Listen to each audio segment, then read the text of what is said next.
Hello everyone, hi, welcome back. I hope you had a really lovely lunch. I had pesto pasta with mozzarella, so I don't know what anyone else had, but it was lovely. So you can see now I'm joined with Jennifer. So Jennifer is actually from our one of our sponsors, CARMA.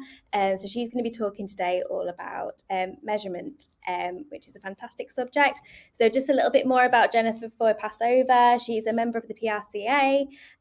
She's one of the best young talents in the industry, and she actually won Outstanding Young Communicator in 2019. She's very passionate about PR, measurement and evaluation, and she helps provide interpretive analysis, actionable insights, and strategic guidance for her clients.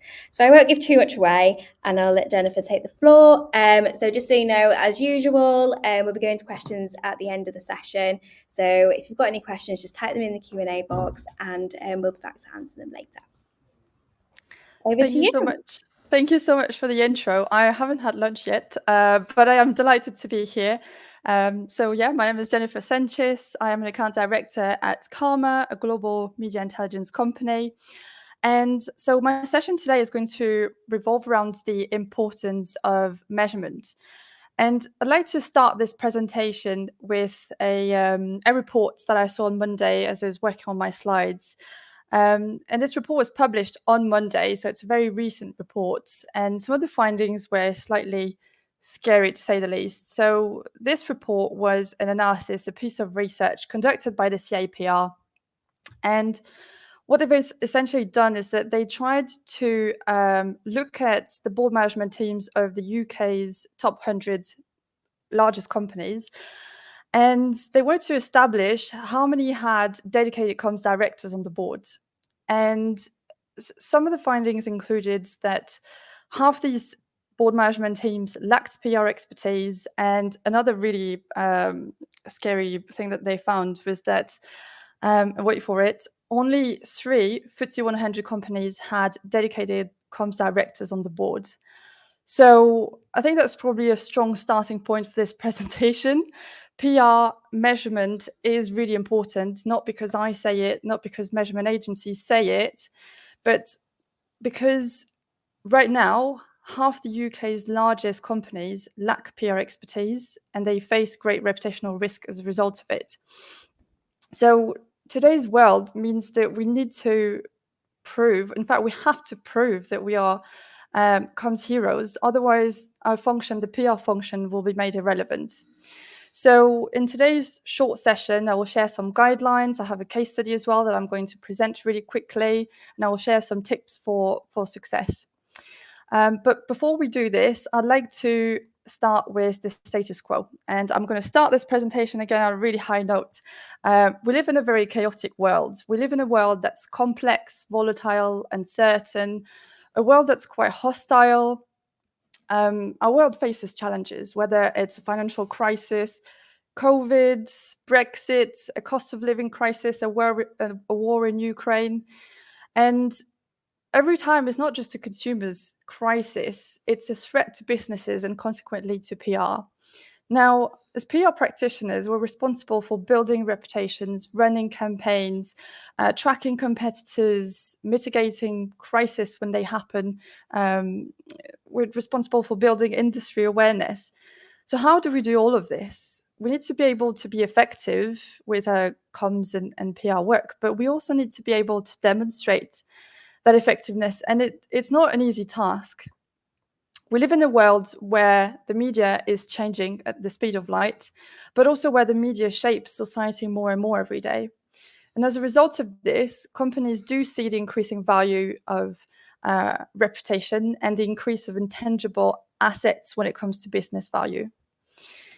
The media is rapidly evolving, and we have seen the rise of the data economy. Data is now the new oil. Tech companies are now leading our global economy. Data is absolutely everywhere. We ourselves generate data every day. We're surrounded by data. In fact, we're now drowning in data. But that's no wonder. That's because the pool of people generating that data is getting bigger. There's more people on this planet than ever before. There's more mobile users than ever before. There's more access to the internet than ever before. There's a record number of social media users. So there's more and more users than ever before, but we also spend more time consuming and digesting traditional and digital media content. And research has shown that we consume more and more digital media content specifically. So then when we end up measuring our performance, then it's no wonder that we end up looking at really meaningless numbers and vanity metrics. That's again because we're drowning in data, drowning in numbers. So let's say you work for a company like Microsoft or any other large organizations. You end up with these huge figures, 200,000 articles, 400 billion impressions, billions in AVEs. But how do you make sense of these figures? I work in measurement myself and I don't understand these figures. That's because they don't make much sense. And another reason why these figures are so big is because we're now looking at globalized audiences. So if you take an outlet like the BBC.com, for example, you get 200 million monthly unique visitors with web traffic coming from the US, not only from the UK anymore, but also traffic from other English-speaking countries, Commonwealth countries, or just countries where there are English speakers. So there is now a real focus on international comms, international PR.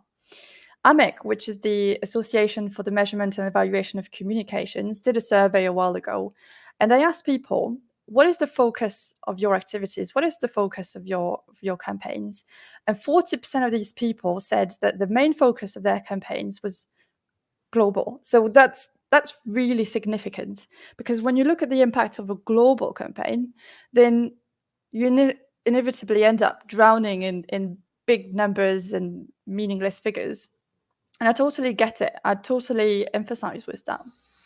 In addition to this, our audiences are incredibly fragmented, meaning that, again, it becomes harder and harder to get the right data that we need.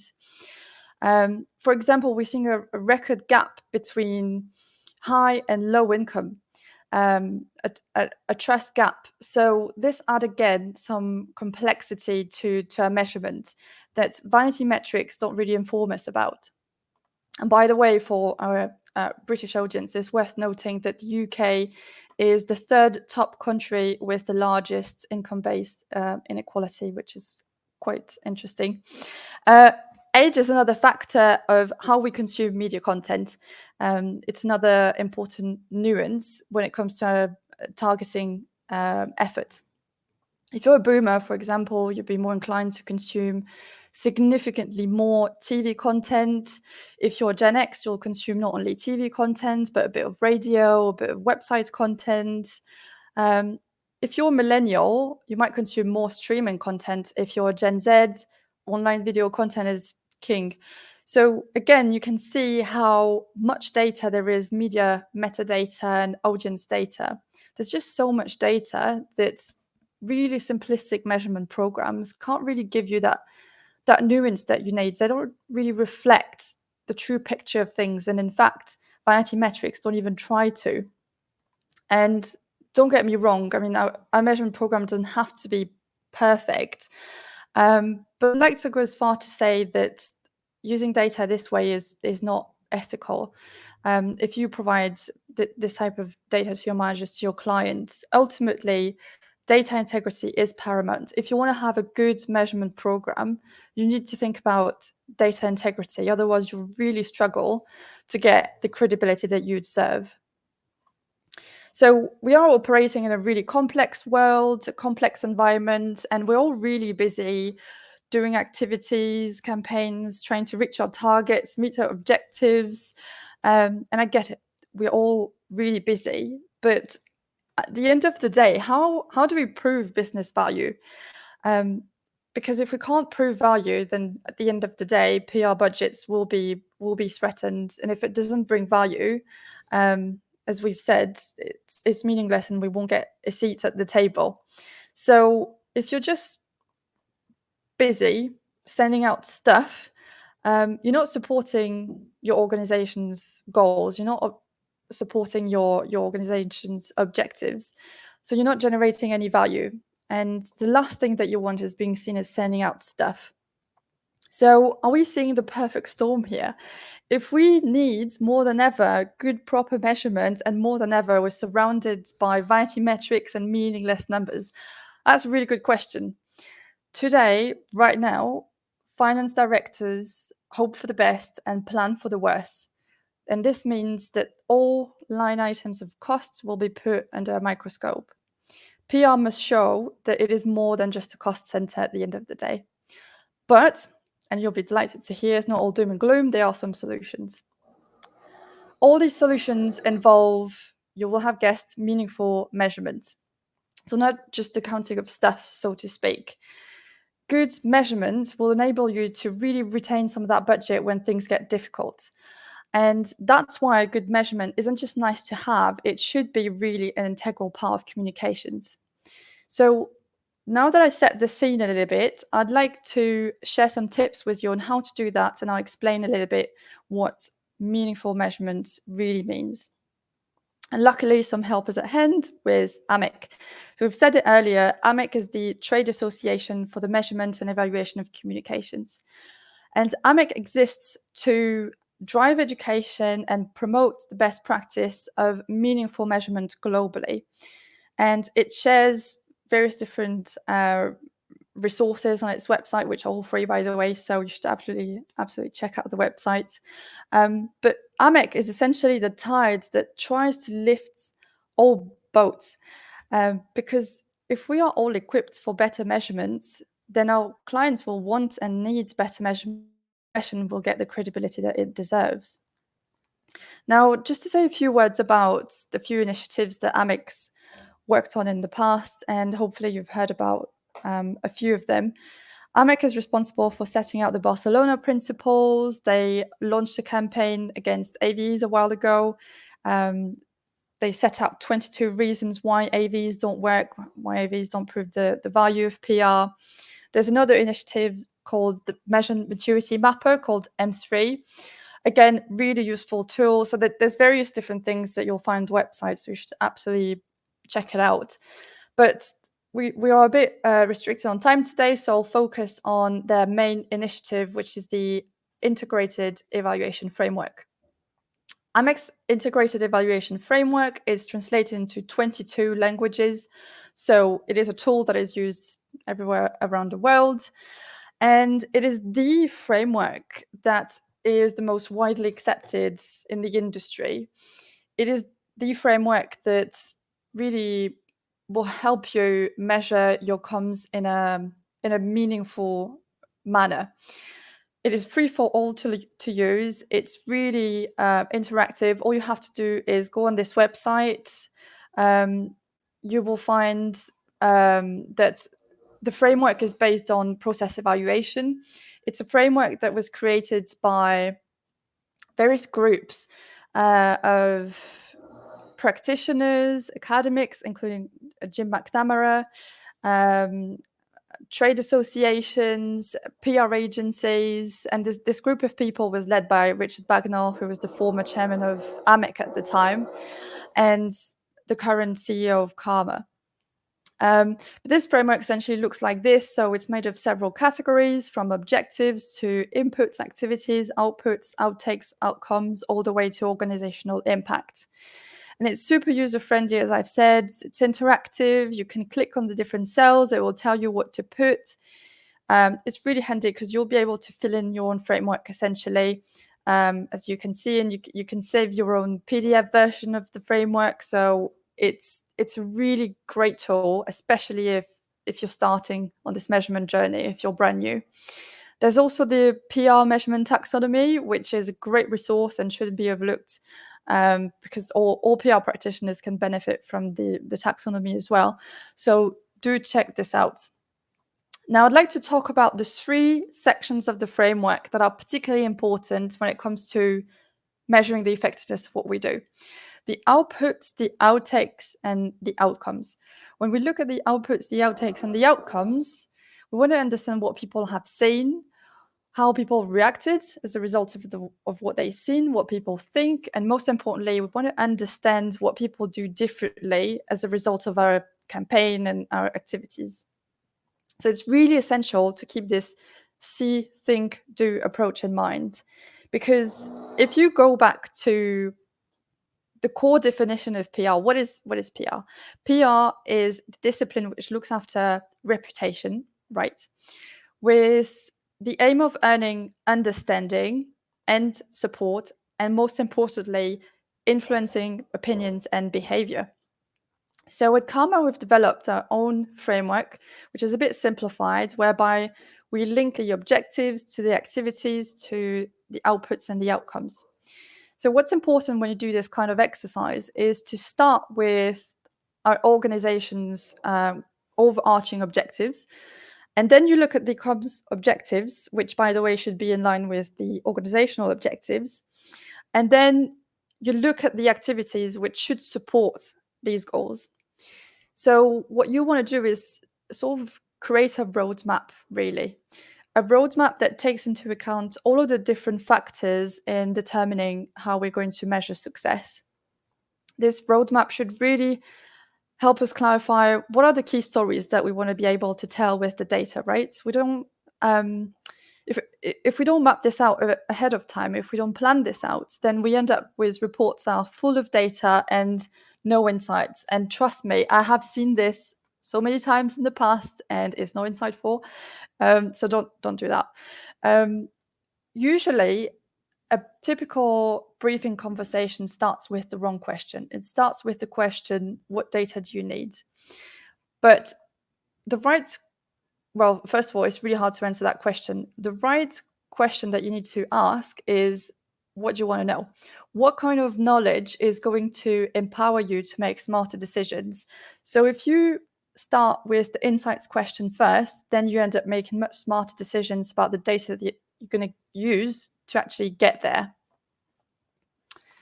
So our framework at CARMA looks like this. We overlay this see, think, do approach with, our three different pillars for awareness, reputation, and action, because this makes it a little bit easier for us to understand what we're looking at here and why.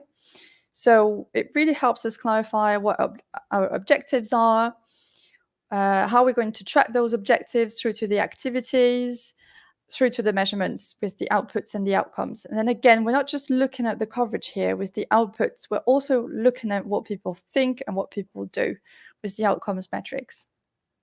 Again, this approach makes it a little bit easier for us to understand why we're measuring any of the given metrics in the outputs and the outcomes columns, because you can clearly see which stage in the marketing funnel or which part of the audience journey our metrics are relating to. This approach really helps us report back to the business and demonstrate how we are achieving real impact. Now I'd like to illustrate my points with a real-life example, as promised.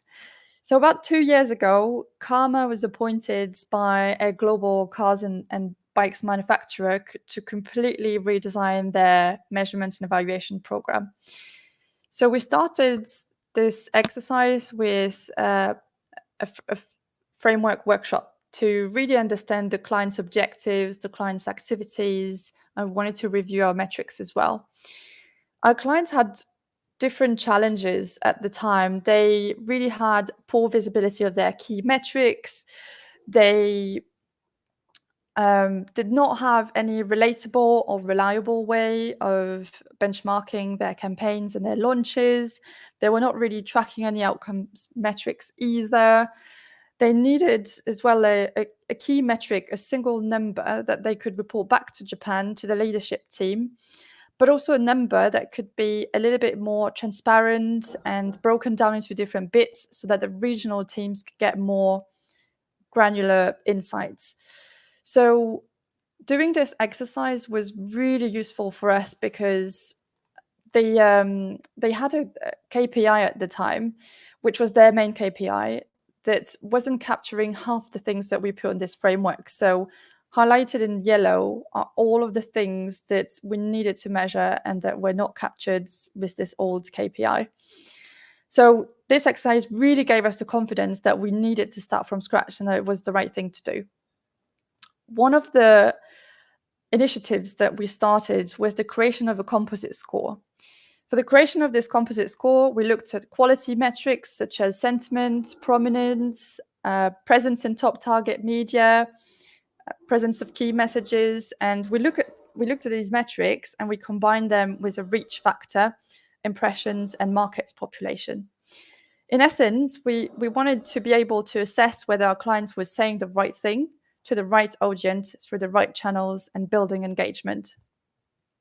From there, we completely redesigned our deliverables, our reports designed for the senior management teams, but also the regional teams included that new composite score, that new number, but also the sub-metrics so that you could see almost at a glance what the score was made of, where the trends were coming from, how the score was changing compared from last month.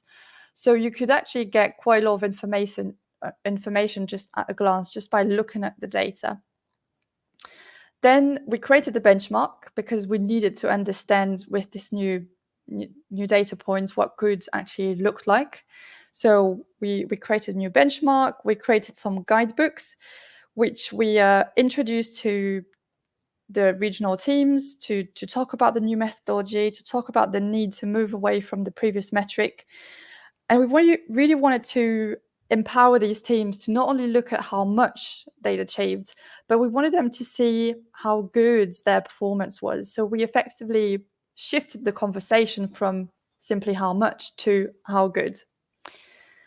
Another aspect of the reporting that we introduced was the integration of outcomes metrics and the correlation of these outcome metrics with earned media data.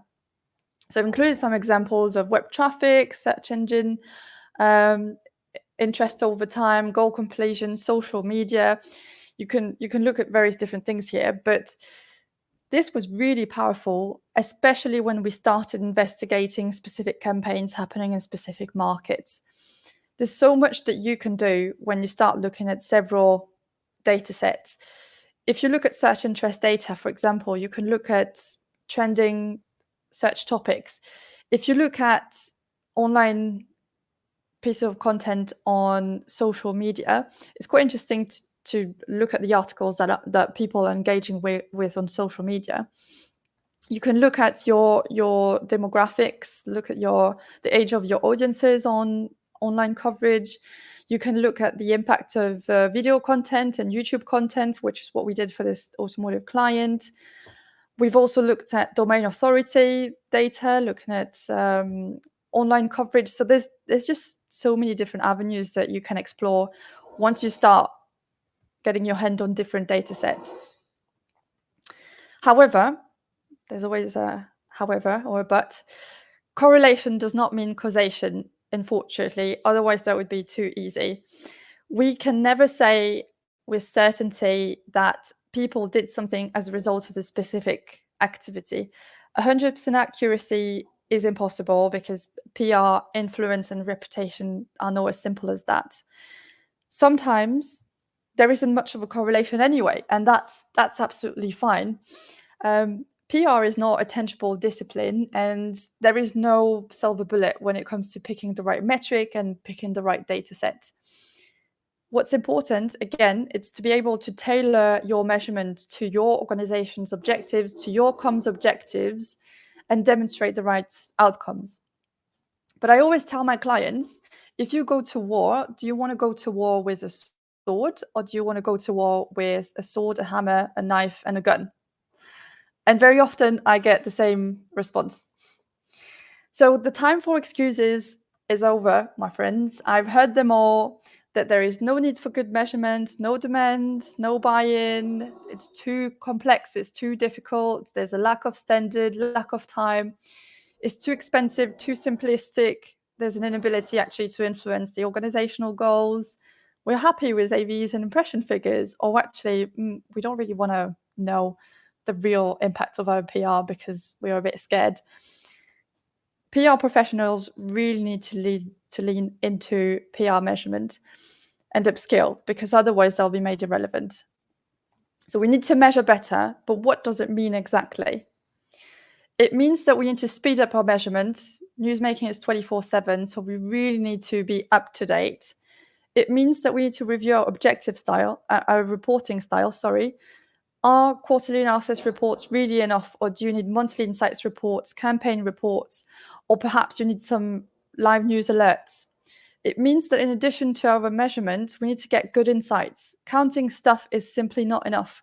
We need to align our outcomes with our objectives, the comms objectives and the organizational objectives. Measuring better means that we need to upskill. It means that we understand what vanity metrics are, what the difference between outputs and outcomes is. We need to use appropriate automation. You can look at quantitative research methods, but also don't forget qualitative research. And finally, measuring better means that we need to be more relevant to our organization. PR budgets, again, will be threatened if the PR function operates in silo. It needs to speak to the bottom line. PR efforts really need to speak to the organizational goals to demonstrate value. So now some final tips. I think I've got, I'm probably over time. So objectives, comms plan, activities, and measurement should all be aligned. Don't just rely on automation and dashboards. It's not going to work out for you. Chart porn and data puke may not be relevant or meaningful. Remember the difference between metrics like impressions, engagement versus knowledge, awareness, and affinity. Design smart objectives and targets for advanced buy-in. Take the time and effort required. And finally, tell a meaningful measurement story that really resonates with the people in your organization. Thank you all very much for listening. I hope this session was useful. Do not hesitate to get in touch. I'm not sure if we have time for questions, but if we don't, happy to take questions on Twitter. You can reach out to me via emails. But in the meantime, take care and have a lovely rest of your afternoon watching the sessions on Comms Hero. Thank you. That was really good. Really insightful, and lots of information in there, which will be really good for all of our audience. So our audience is a mixed bag. So we've got some people that are in big organizations that have a full comms team that'll have someone dedicated to PR, and then other people that may be like a 1 or 2 man band. So maybe you've never thought, oh, I need to get into measurement, but not quite doing it just yet. A question from me would be, how would you advise them people to start getting into it? What's the first steps that they should take? First step. Yeah. I'd say if you're completely brand new and if you want to advance your measurement, just pick one element of your campaign. It doesn't have to be perfect. Don't let perfect be the enemy of the good. Pick one element and measure the hell out of it. That would be my one tip. If you can really demonstrate impact with outcome metrics, just picking that one item, you can really make a difference and perhaps advance your measurement to pick 2 things next time. But don't let perfect be the enemy of the goods, that's for sure.